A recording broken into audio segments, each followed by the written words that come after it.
Welcome to today's convening of the Creative Consultants. Season 2. Season 2. I'm Matt, Chief Content Consultant. And I'm Trudi, Chief Creepy Consultant.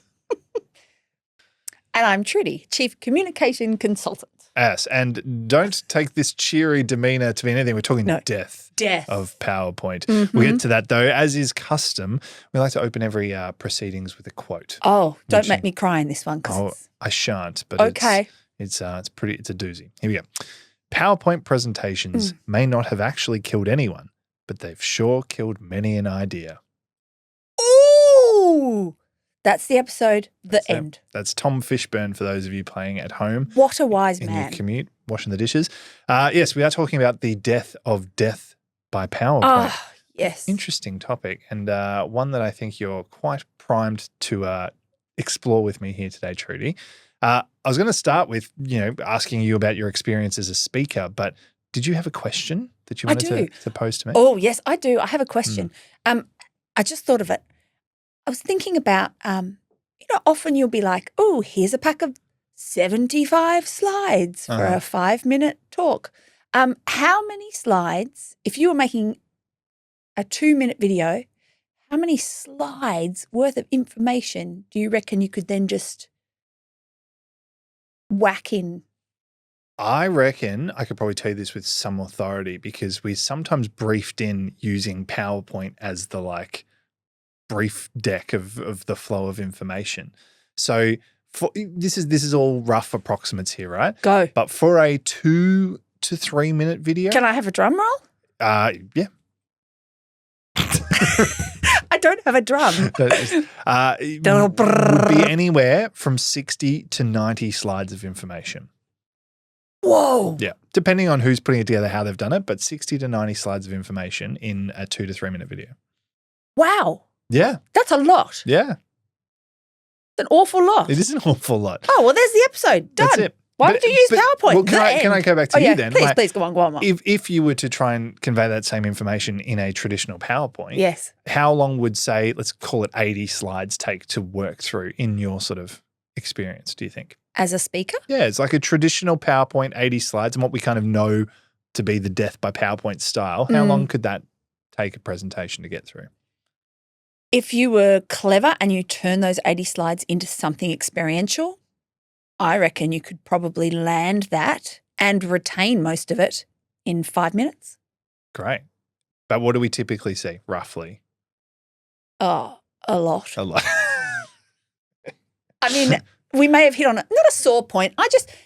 Once again, I think we do these things in our organizations that we just do them and we just never ask why. Yeah. Right? So we go, okay, well, I've got to present. So I'm going to make 1 million PowerPoints because that's going to make me be presentable. And I just want us to question why. Yeah. Because I feel like there's a better way. For instance, oh dear, I've got to make 60 to 80 slides. Or, hey, there's a 2-minute video. Bang, done. Yeah. So your experience, obviously you run a lot of sessions and MC events, you run presentations as well. Like, what's your go-to? Because you are a creative, fun, engaging individual. How do you do it? Yes. Really interestingly, I try not to use PowerPoint slides at all, right? At all. And that is really controversial, particularly when I'm working in organizations and they say, well, can you send us your pack? And I say, well, there isn't one. And people sort of short circuit. What? Yeah. What do you mean? What do you mean? So I believe that sure, yes, there is a purpose and there is a reason to have slides, right? And I'm not saying there isn't. They are there to enhance what you're saying, right? As long as they're enhancing what you're saying rather than just supporting. I do a lot of professional speaking and I do a lot of coaching, and inevitably speakers just put slides together because they don't feel confident enough in the way they're delivering it. And I think we're missing a trick there. One of my great mentors and fabulous women, Viv McWaters, who I have worked with along the way, she does this thing called popcorn PowerPoint where she has 100 slides. She just gets people to pick a number and then she goes to that number of slide and talks to that. Yeah, right. Oh, I hope I'm allowed to say that, Viv. I'm sure I can. And it's amazing. Yeah. Because we're not thinking about it properly, particularly when you come to we talk about this a lot because it's our commonality, our storytelling, the connection, right? How many, honestly, okay, if I ask you now, LinkedIn, when was the last time you thought, oh, I think I'm going to go back to that slide I took a photo of at that conference 4 months ago and just refresh that information? Yeah. We never do. We get these slide packs sent to us. We put them in a file somewhere. When do you ever refer back? Yeah. So if we're not referring back and they're not enhancing what we're doing, why are we using them so densely? What would be really useful, I think, to a lot, because I'm sure everybody listening, everybody part of this is either part of building a slide deck or is going, oh, I've got a presentation, I'll build a slide deck as well. I may have made all of LinkedIn really cranky right now. What are some of the, I guess, tips and tricks to stepping away from a slide deck? Because I guess, like, from my experience, like, I don't do nearly as much public speaking as you do. And every time I have, I've always gone, I need to have some accompanying visuals as well. But I took a lot of inspiration from this guy, Daniel, I think his last name's Flynn. Daniel Flynn, the guy who started Thank You. Great man. And I saw him speak once and he had a slideshow, but it was just images. There was no text, there was no dot points, there was whatever. And those images were like relevant to what he was talking about. Maybe it was like an outreach visit he went to overseas or some, early office or something, but it was all there as visuals to enhance what he was talking about. And I took a lot from that every time I've done a presentation, I've refused to put words on it, and it's all visuals, all images to then be able to illustrate what I'm talking about or demonstrate something. So I guess that still feels like I'm relying on slides as well. How would you suggest people start to kind of untangle them from the PowerPoint marriage that they've found themselves in? Yes, I think it's a really good point, right? That's enhancing. That's using slides to enhance your storytelling. And interestingly, when I first dived into this world of professional speaking, I followed and looked at and learnt from some of the greatest speakers. I'm part of a great organisation, Professional Speakers Australia, amazing association where we share the skill and the art form of speaking. And I looked to some of the greats in there and I watched and I noticed the same thing. They only ever have visuals or images that will enhance what they're talking about. Because also humans, notoriously, the minute you put up text, we're all just going to read it, right? Yeah. We're all going to take our focus away from you straight up to the screen. Whereas you're right, you can really enhance something a lot more deeply and a lot more powerfully when you have it in a visual capacity. So I think that's the first way. The second way is, do you need to? I had a great thing, once again, PSA, as they're known, Professional Speakers Association. I got called in last minute at the annual convention to run a workshop. One of the facilitators or one of the speakers was sick. And so I had less than a week to prepare. And I have this promise to myself. I ask people to step out of their comfort zone all the time. So I like to promise myself that I will always try something new every time I work because I want to keep stepping outside my comfort zone because I think that's fair if I'm asking people to. So I thought, okay, well, how can I step out of my comfort zone with this short turnaround? I won't use slides. So I went up there and I used no slides and I wrote things on the wall and I wrote things on a whiteboard and I got people to note down the stuff themselves. And I found that there was a richness to what was transferred. I only wrote down the really important things that I wanted people to remember because that's all the space I had. Yeah. People only, when they wrote down themselves, the information really landed deeply. So I feel like there's a lot more ways getting people to do it, using sensory things, using videos, using audio, using the tools that we have around us and moving away from here's 25 bits of information on a PowerPoint can do nothing but increase the creative edge when it comes to speaking, presenting, delivering work. Yeah. I think we talked about it when we were prepping this episode, and I think one of the things we obviously contribute to is video as part of typically a presentation or slideshow. And one of the things I think, I don't know how commonly is thought about outside of our walls, but we think so much about the context to which that audience is involved in, right? And so if you're doing a presentation to a live audience, you have to think, well, this is a unique circumstance. It's a unique situation these people find themselves in. They're captive audience. They're already like pointed at the wall where you are and your screen is.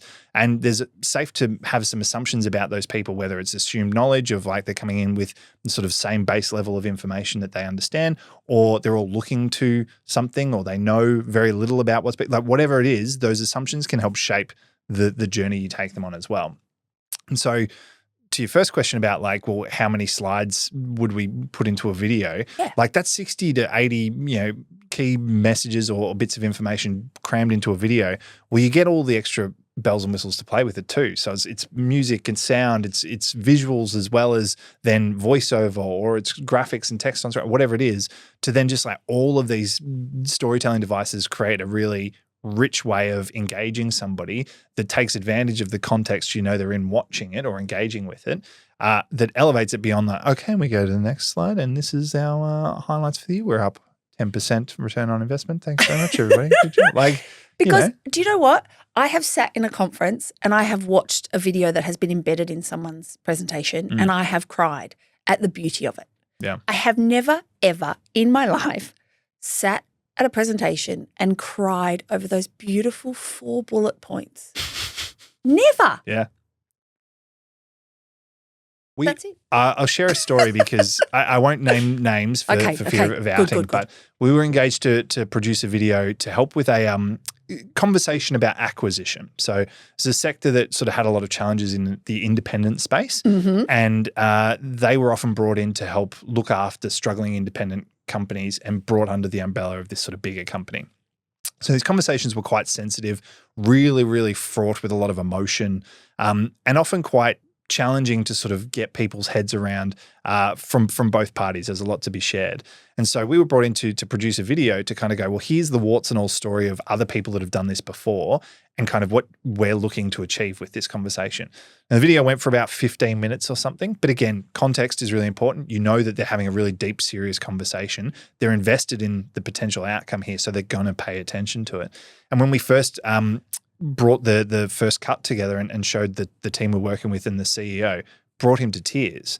And he's a pretty stoic, kind of unemotional guy at the best of times, but he was so moved by the fact that they could now just bring to life this stuff in a way that used to be like, well, here's our value proposition, here's our morals, and here's our blah, blah, blah. And instead it's like, no, this is what it actually is, the impact that people feel and the change that can be made, demonstrated through a piece of video that could actually affect people. All of a sudden it was like miles more powerful than a PowerPoint or some, static presentation. And so I think that really like tapping into and understanding just the raw power behind the way this stuff can work too means that your presentation might not be what you would typically see as a presentation, but it's so much more about the end result, which is what you're kind of wanting to nail anyway. Like if you're asked to present, you kind of want people to go away with information and retain that or act on that new information. So why bore them to death with a PowerPoint? Oh my gosh. Oh my gosh. It seems so simple. And I challenge anyone. You talked about like a value proposition there. If you have a value proposition, you put it up on a slide. Here's our value proposition written. Or next time, it's a challenge, everyone on LinkedIn who's still friends with me after these bold statements about PowerPoint, put an image and record an audio track. Yeah. Or better yet, make a video, or put it up there and speak over the top of it and notice the difference. Yeah, 100%. Tiny. Do you know, I'm going to fangirl here over. You don't have to, it's fine. I fangirl over you a lot, Matt, but this one's for Simon Kustenmacher, which I hope I say his name right. Sorry, Simon, if I didn't. Trust you. He is this mind-blowingly clever man who's a data specialist. And I normally in a conference, anyone who has slides with lots of information, he was the one that he had lots of data he was pumping out at this conference that I saw him at. And I walked away afterwards and was quite perplexed because I was like, why did I like that so much? And I really picked it apart. And the reason was because he had data, but he was telling the story between the data.